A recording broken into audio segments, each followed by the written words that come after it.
ఈసారి భూపాలపల్లిలో హిట్ కొట్టేదెవరు? అధికార party sitting MLA గండ్రకే seat ఇవ్వనుందా, లేక ఎమ్మెల్సీ మధుసూదనాచారి మరోసారి తన అదృష్టాన్ని పరీక్షించుకోనున్నారా? మరోవైపు విపక్ష బీజేపీ, కాంగ్రెస్ బీఆర్ఎస్ను ఓడించేందుకు ఎలాంటి ప్రణాళికలు సిద్ధం చేసుకుంటున్నారు? ఈసారి భూపాలపల్లి ఓటర్లు ఎవరికి పట్టం గట్టనున్నారు?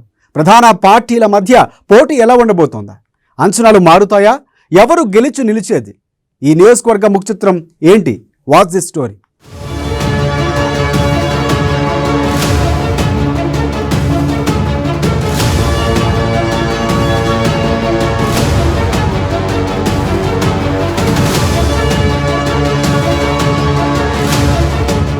ఉమ్మడి వరంగల్ జిల్లాలో 15 సంవత్సరాల క్రితం భూపాలపల్లి నియోజకవర్గాన్ని అయితే ఏర్పాటు చేశారు. అప్పటి నుంచి ఇప్పటి వరకు కూడా అక్కడ అభివృద్ధి పనులతో పాటు నల్ల బంగారాన్ని అయితే అక్కడ సిరులున్న గనిగా పేరున్న ప్రాంతం భూపాలపల్లి ప్రస్తుతం జిల్లాగా మారింది. నియోజకవర్గానికి చెందిన 15 సంవత్సరాల నుంచి అసెంబ్లీ స్థానాల నుంచి పోటీ చేస్తూ ఉన్నారు. అభివృద్ధి బాటలో నడుస్తూ ఉంది. కానీ 2009 నుంచి 2018 వరకు కూడా ఇప్పటికి ప్రస్తుతానికైతే 2009లో కూడా తెలంగాణ రాష్ట్ర సాధనలో కూడా కీలక భూమిక పోషించిన స్పీకర్, అంటే తెలంగాణ శాసనసభ మండలి స్పీకర్ కూడా సిరికొండ మధుసూదనాచారి అయితే మాత్రము ఇక్కడ బీఆర్ఎస్ పార్టీలోనూ కూడా టికెట్ ఆశించే నేపథ్యం అయితే కనపడతా ఉంది. అట్లాగే సిట్టింగ్ ఎమ్మెల్యే కూడా కాంగ్రెస్ అభ్యర్థిపై గెలిచిన గండ్ర వెంకటరమణారెడ్డి కూడా కాంగ్రెస్ లో గెలిచి బీఆర్ఎస్ లో పోయిన నేపథ్యం కనపడతా ఉంది. మొత్తానికైతే ఇండిపెండెంట్ అభ్యర్థిగా కూడా గండ్ర సత్యనారాయణ ప్రస్తుతం కాంగ్రెస్ ఎమ్మెల్యే అభ్యర్థిగా కొనసాగుతున్న అయితే నేపథ్యం కనపడతా ఉంది. అట్లాగే బీజేపీ నుంచి చూసుకుంటే కూడా కీర్తిరెడ్డి కూడా అక్కడ వీళ్ళైతే పోటీ చేసే ఆశాభావులుగా కనపడతా ఉన్నారు. మరి ఈ నలుగురిలో ముగ్గురు అయితే పోటీనిచ్చే అవకాశాలు అయితే ఎక్కువ ఉన్నాయి. కానీ బీఆర్ఎస్ సిట్టింగ్ ఎమ్మెల్యే గండ్ర వెంకటరమణారెడ్డికి ఇస్తుందా, లేకపోతే తెలంగాణ ఉద్యమకారునికి సిరికొండ మధుసూదనాచారికి టికెట్ ఇచ్చే అవకాశాలు ఉన్నాయా? వారిద్దరి మధ్యన ఏదైనా అధిష్టానం మధ్య తేల్చాల్సిన పరిస్థితి అయితే కనపడతా ఉంది. బీజేపీ, కాంగ్రెస్, బీఆర్ఎస్ పార్టీల మధ్య కూడా రేసు గుర్రాలు అయితే పరుగులు పెడుతున్న నేపథ్యం కనపడతా ఉంది. మరి భూపాలపల్లి నియోజకవర్గంలో విజేతలు ఎవరుగా నిలుస్తూ ఉన్నారు కానీ తెలుసుకునే ప్రయత్నం చేద్దాం. ఉద్యమాల పురిటిగడ్డ ఓరుగల్లు, రాణి రుద్రమ పౌరుషం, సమ్మక్క సారలమ్మ ఆత్మగౌరవ పోరాటం, కాళోజీ, దాశరథి, పోతన్ల సాంస్కృతిక వారసత్వం వరంగల్ ప్రజల సొంతం. ఇక్కడ వరంగల్ జిల్లా ఎన్నో రాజకీయ మార్పులకు కేంద్ర బిందువుగా మారింది. అభివృద్ధి సంక్షేమానికి పట్టం కడుతూ కంచు కోటలు బద్దలు కొట్టారు ఎందరో నాయకులు. ప్రజలు విస్మరించిన మహానుభావులు మట్టి కనిపిస్తామని విలక్షణమైన తీర్పునిస్తారు. త్వరలో ఎన్నికలు జరగబోతున్న తరుణంలో ఉమ్మడి వరంగల్ జిల్లాలోని భూపాలపల్లి ప్రజలు ఎవరి పక్షం ఉంటారు, ఎవరిని ఆదరిస్తారు, ఎలాంటి తీర్పును ఇవ్వబోతున్నారని యావత్తు తెలంగాణ ప్రజలు ఆసక్తిగా ఎదురు చూస్తున్నారు. 2018 ఎన్నికల్లో భూపాలపల్లి నుంచి కాంగ్రెస్ అభ్యర్థిగా గెలిచిన గండ్ర వెంకటరమణారెడ్డి ఆ పార్టీని వీడి బీఆర్ఎస్లో చేరారు. భూపాలపల్లి బీఆర్ఎస్ అడ్డాని చాటి చెప్పాలని గట్టి పట్టుదలతో గులాబీ నాయకత్వం ముందుకు పోతున్నది. ఒకప్పుడు కాంగ్రెస్ కంచుకోటగా ఉన్న భూపాలపల్లిని తిరిగి పూర్వవైభవం తీసుకురావాలని కాంగ్రెస్ నాయకత్వం ఉవ్విల్లూరుతోంది. అడవ తల్లివడిలో నల్ల బంగారానికి పుటిగడ్డ అయిన భూపాలపల్లిలో ఎవరి బలమంతా? కాంగ్రెస్ పార్టీకి కంచుకోట ఉన్న భూపాలపల్లిలో మరోసారి హస్తం హవా కొనసాగేనా? అధికార పార్టీ కారు స్పీడు కనిపించేనా? తొలిసారి కమలం పువ్వు వికసించేనా?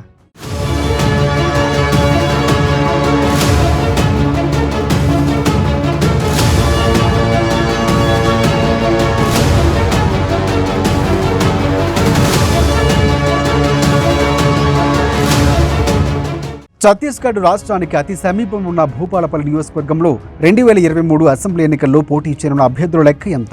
అధికార బీఆర్ఎస్, ప్రతిపక్ష కాంగ్రెస్ పార్టీ మధ్య ఈసారి ప్రధాన పోరు ఉంటుందా, లేక కమల వికాసంతో ముక్కోనపు పోటీగా మారుతుందా? అభ్యర్థుల అంచనాలేంటి? ఓటర్ల తీర్పు ఎలా ఉండబోతుందనే ప్రశ్నలకు సమాధానం దొరకడం లేదు. పాత వరంగల్ జిల్లా నుంచి 2009లో భూపాలపల్లి నియోజకవర్గం ఏర్పడింది. ఇప్పుడు భూపాలపల్లి జిల్లా కేంద్రమైంది.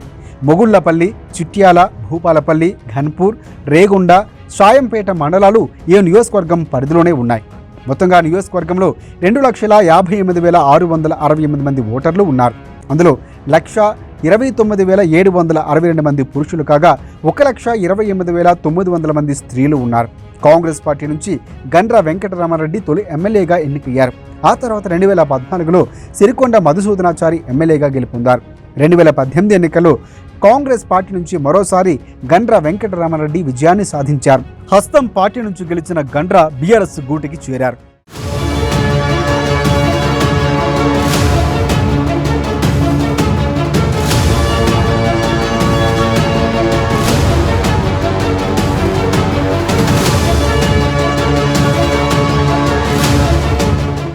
భూపాలపల్లిలో ముక్కోనప పోటీ ఉందని చెప్పవచ్చు. బీఆర్ఎస్ నుంచి ticket MLA Gandra, MLC Madhusudanachari తనకంటే తనకేనంటూ ప్రచారం చేసుకుంటున్నారు. సభలు, సమావేశాలతో ఎన్నికల ప్రచారాన్ని వేడెక్కిస్తున్నారు. బీఆర్ఎస్ ఏర్పాటులో క్రియాశీలకంగా వ్యవహరించిన వ్యక్తుల్లో మధుసూదనాచారి ఒకరు. కేసీఆర్కు అత్యంత సన్నిహితుడు. తెలంగాణ ఉద్యమం సమయంలో ఆయనకు వెన్నుదన్నుగా నిలిచారు. పార్టీ తరఫున 2014 అసెంబ్లీ ఎన్నికల్లో ఆయన భూపాలపల్లి నియోజకవర్గం నుంచి ఎమ్మెల్యేగా గెలిచి స్పీకర్ బాధ్యతలను అందుకున్నారు. 2018లో గెలిచిన ఎన్నికల్లో కాంగ్రెస్ అభ్యర్థి గండ్ర వెంకటరామరెడ్డి చేతిలో ఓడిపోయారు. ఎప్పుడైతే ఎమ్మెల్యే గండ్ర బీఆర్ఎస్లో చేరారో అప్పటి నుంచి నియోజకవర్గంలో 2 వర్గాలుగా అయ్యాయి. కాంగ్రెస్ పార్టీలో పనిచేసిన వాళ్ళంతా బీఆర్ఎస్లో చేరి ఎమ్మెల్యే గండ్రతో ఉండగా, తెలంగాణ ఉద్యమంలో పోరాటం చేసిన వాళ్ళంతా సిరికొండ పక్షాన ఉన్నారు. మొత్తానికి భూపాలపల్లి ఎమ్మెల్యే టికెట్పై పార్టీలో టఫ్ ఫైట్ నెలకొంది.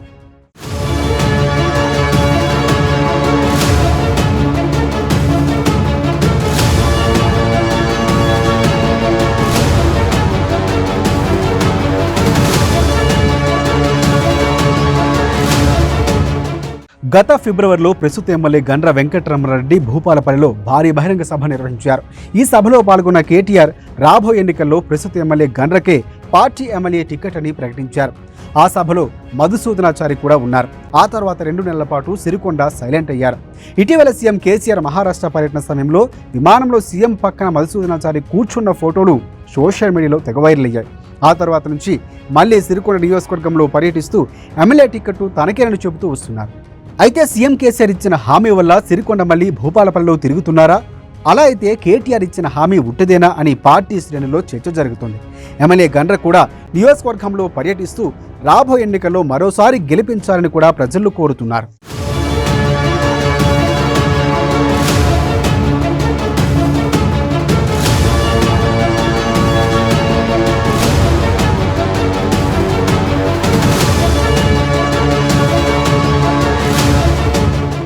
Gandra Satyanarayana All India Forward Bloc party తరఫున పోటీ చేసి 54,283 ఓట్లతో 2వ స్థానంలో నిలిచారు.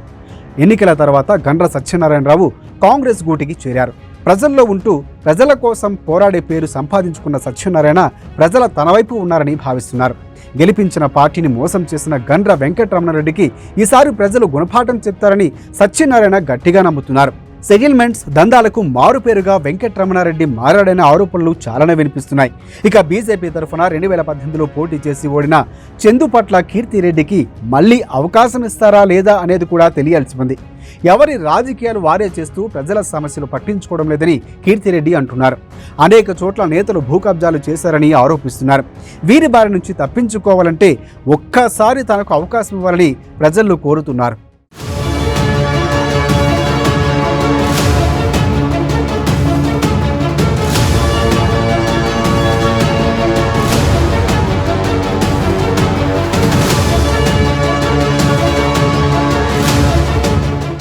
భూపాలపల్లి నియోజకవర్గంలో అనుకున్న స్థాయిలో అభివృద్ధి జరగలేదని స్థానిక ప్రజలు అంటున్నారు. డబుల్ బెడ్రూమ్ ఇండ్లు లేవని, గిరిజనులు ఎక్కువగా ఉన్న ఈ ప్రాంతంలో దళిత బంధు స్కీమ్ కూడా అమలు చేయలేదని పలువురు ఆరోపిస్తున్నారు. దళిత బంధు కోసం కమిషన్లు తీసుకుంటున్నట్లు ఆరోపణలు సైతం వినిపిస్తున్నాయి. ప్రతి ప్రభుత్వ పనిలో ఎమ్మెల్యేకి కమిషన్ ఇవ్వాలని ఓ రూల్ పెట్టినట్లు అక్కడ ప్రజలు చెప్పుకుంటున్నారు. మరోవైపు అనేక గ్రామాల్లో రోడ్లు అధ్వానంగా తయారయ్యాయని అంటున్నారు. అన్ని రకాల ప్రభుత్వ భవనాలు కూడా అందుబాటులో లేవని చెబుతున్నారు. భూపాలపల్లి కేంద్రంలో ఇసుక లారీల సమస్యలతో పాటు ఓపెన్ కాస్ట్ గనులతో ఇబ్బందులు ఎదుర్కొంటున్నట్లు ప్రజలు చెబుతున్నారు. దీనికి తోడు విద్య, వైద్యం, ఉద్యోగాల విషయంలో కూడా ప్రజాప్రతినిధులు పట్టించుకోవడం లేదని పలువురు ఆరోపిస్తున్నారు.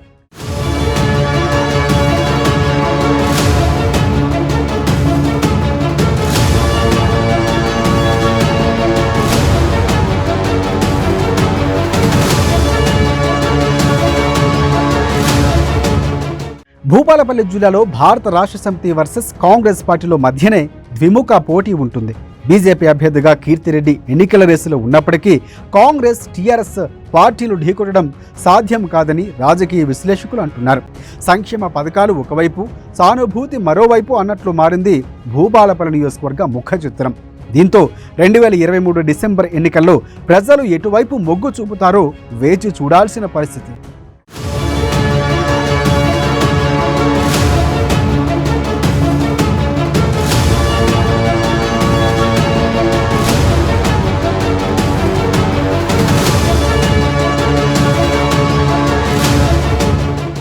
భూపాలపల్లి జిల్లాలో కూడా బీఆర్ఎస్ నేతలు అయితే కుమ్ములాటలో కూడా కాంగ్రెస్ పార్టీకి అభ్యర్థి అయితే మాత్రం గండ సత్యనారాయణ గెలిచే అవకాశాలు కూడా రాజకీయ విశ్లేషకులు చెలుపుతున్న పరిస్థితి అయితే కనబడతా ఉంది. మొత్తానికైతే ఇటుపక్క సిరికొండ మధుసూదనాచారి కూడా గండ్ర వెంకటరామారెడ్డి కూడా పోటీనిస్తున్న పరిస్థితి అయితే కనబడతా అంటే నాకంటే టికెటే వస్తుందని చెప్పి కూడా ఎవరికి వారే యమునా తీరంగా ధీమనం వ్యక్తం చేస్తున్న పరిస్థితి అయితే కనబడతా ఉంది. మొత్తానికి బీఆర్ఎస్ అధిష్టానం కూడా గండ్ర వెంకటరామారెడ్డి ప్రస్తుతం సిట్టింగ్ ఎమ్మెల్యేగా కొనసాగుతూ ఉన్నారు.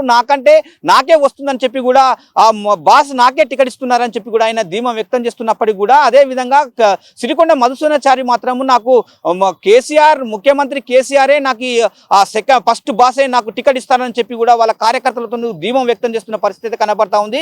ఇద్దరు బీఆర్ఎస్ నేతల మధ్య కాంగ్రెస్ గెలిచే అవకాశాలు కూడా ఎక్కువ కనబడతా ఉన్నాయని చెప్పి కూడా రాజకీయ విశ్లేషణ కూడా అయితే తేల్చి చెప్పడం జరుగుతూ ఉంది. మొత్తానికైతే కీర్తిరెడ్డి ఈ ఇద్దరి పార్టీలను అంటే కాంగ్రెస్ బీఆర్ఎస్ పార్టీలను ఢీకొట్టడానికి కూడా బీజేపీకి ఓటు బ్యాంకు లేదు అని చెప్పుకోవచ్చు. కానీ మొత్తానికైతే బీజేపీ పోటీలో మాత్రం నిలుస్తుందని చెప్పుకోవచ్చు. కానీ ద్విముఖ పోటీ మాత్రము ఉంటుందని చెప్పుకోవచ్చు. కానీ మొత్తానికైతే భూపాలపల్లి జిల్లాలో బీఆర్ఎస్ పార్టీ లేకపోతే కాంగ్రెస్ పార్టీ జెండా మాత్రం ఎగరేసే అవకాశాలు అయితే ఎక్కువ కనపడతా ఉన్నది. ఇద్దరు అంటే బీఆర్ఎస్ నేతల మధ్యలో ఇద్దరు కుమ్ములాట చూస్తుంటే మాత్రము మధ్యలో గంటా వెంకటరామారెడ్డి కాంగ్రెస్ అభ్యర్థి చేతి గుర్తే హస్తము గెలుస్తుందని చెప్పి కూడా రాజకీయ విశ్లేషకుడు ఎప్పటికీ అప్పుడు చెప్తున్న పరిస్థితి కనపడతా ఉంది. ఓటర్లు కూడా బీఆర్ఎస్ నేతలు చేస్తున్న ప్రవర్తన కావచ్చు, లేక సంక్షేమ పథకాలే కావచ్చు, అందరికి చేరకుండా ఉండకపోవడంతో కూడా కొంత మేరకు గంటా వెంకటరామారెడ్డి కూడా అసంతృప్తిగా ఉన్నారని కూడా తెలుస్తా ఉంది. మొత్తానికైతే రెండు వర్గాలుగా భూపాలపల్లి నియోజకవర్గంలో విడిపోయిన పరిస్థితి కనపడతా ఉంది. ఇటు పక్క సిరికొండ మధుసూదనాచారి వర్గం, మరొక పక్క గంటా వెంకటరామారెడ్డి వర్గం, ఆ రెండు వర్గాలుగా చీలిపోయిన పరిస్థితి అయితే కనపడతా ఉంది. మొత్తానికైతే గత 2018 ఎన్నికల్లో కూడా సెకండ్ లీడ్ లో ఉన్న పార్టీ మాత్రం కాంగ్రెస్ పార్టీ అని చెప్పుకోవచ్చు. ఇప్పుడు ప్రస్తుతానికైతే కాంగ్రెస్ పార్టీ అభ్యర్థిగా మాత్రం గంట సత్యనారాయణకే టికెట్ వస్తుంది. అతనే భూపాలపల్లి నియోజకవర్గంలో పోటీలో నిలుస్తా ఉన్నారని చెప్పి అధిష్టానం పిసిసి చీఫ్ రేవంత్ రెడ్డి కూడా వ్యాఖ్యానించారు. టికెట్ మాత్రం నాకే దక్కుతుందని చెప్పి కూడా గంట సత్యనారాయణ తెలుపుతున్న పరిస్థితి కనపడతా ఉంది. మొత్తానికైతే ద్విముఖ పోటీ మాత్రం భూపాలపల్లిలో ఉంటుంది. ఒకవేళ ఇద్దరి మధ్యలో వర్గ విభేదాలు లేకుండా మాత్రం బీఆర్ఎస్ కే మొగ్గు చూసే అవకాశాలు కూడా ఎక్కువ కనపడతా ఉన్నాయి.